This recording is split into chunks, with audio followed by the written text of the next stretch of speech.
പടച്ചോന്റെ ആദ്യമുത്തായ ആദരവായ റസൂലുള്ളാഹ്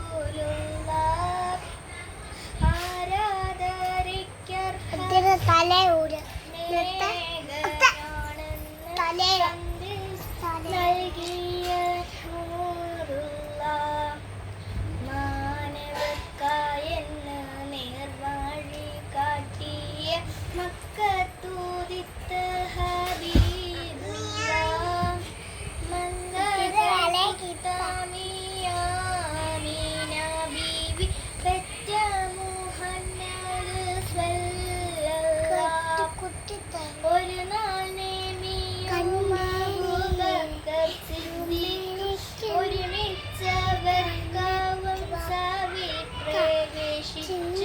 സിദ്ദീഖുൽ അക്ബറിൻ മടിയിൽ താലവച്ച അന്ത്യപ്രവാചകൻ ഇത്രയും പ്രാർത്ഥിച്ച് ചന്ദ്രവരണം കണ്ട് സിദ്ദീഖ് ഒരേ പുഞ്ചിരി തൂകുന്നുണ്ട്.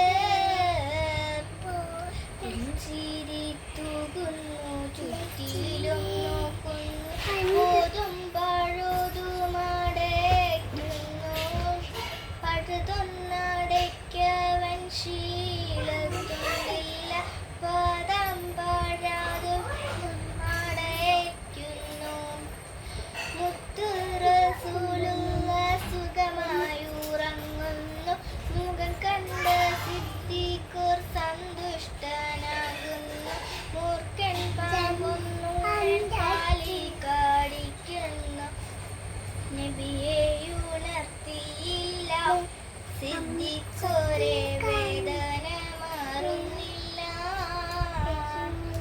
പൊട്ടിയൊഴുകിയ കണ്ണുനീർത്തുള്ളികൾ പെട്ടെന്ന് മുത്തു റസൂലിന്റെ വട്ടമുഖത്തൽ കൊണ്ടട്ടിയ